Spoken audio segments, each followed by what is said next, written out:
Hi everybody and welcome back to Seller Central. If you didn't get bored from my last video, we're going to move on to shipping, which is actually one of my favorite subjects for some weird reason. Alright, so obviously we have the three main carriers, UPS, USPS, and FedEx. You can read, right? So it's open. Alright, so we're going to talk about the importance of shipping. It really is the only direct contact that you have with your buyer, besides like a message or something. It's the only thing that they get from you. So it's important that you do it right, that you pack it right, and it can make and break the experience. You don't want them to be mad. You want them to be like this happy little couple over here.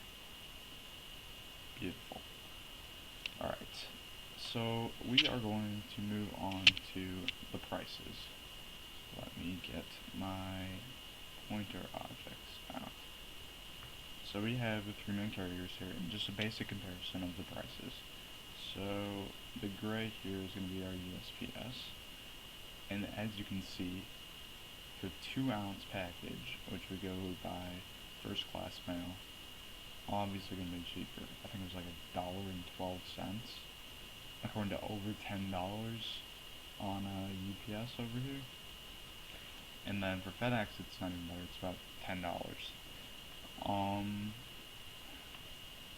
And then when we get into the higher rates, we can see that USPS gets a little bit more expensive, but FedEx, surprisingly, is the cheapest.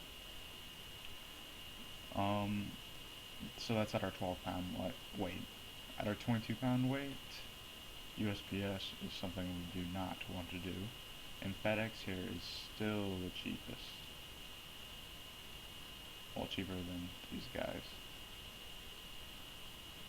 So obviously it depends on the weight, and on our pros and cons.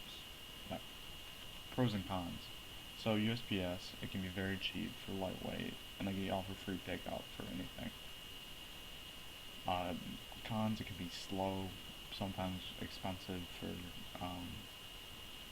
the big weights. UPS, they're a well-known company, obviously, and but you have to drop it off at a specific location or pay more to have them pick it up. FedEx, obviously a well-known company, and it is cheaper than UPS for the heavier objects and just in general, but also you do not want to use it for lightweight. Cons, one thing with FedEx, their rates are estimated, so you get charged after it's delivered, and that can be a little scary for somebody, but I've never been charged over what the estimated rate was.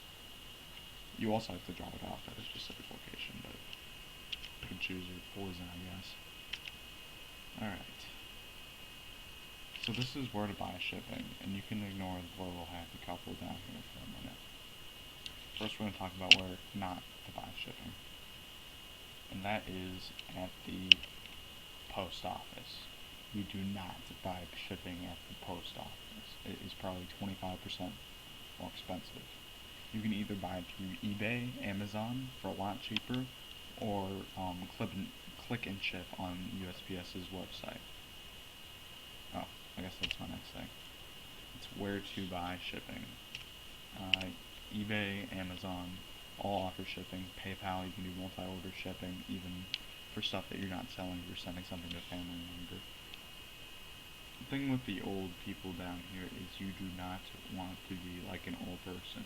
These guys have adapted, they're buying their shipping online.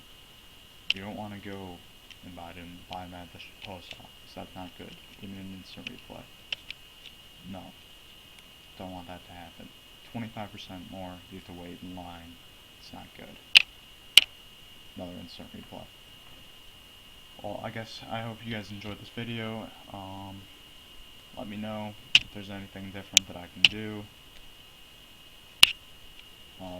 Comment, rate, subscribe, the general. Thanks, guys. Discard.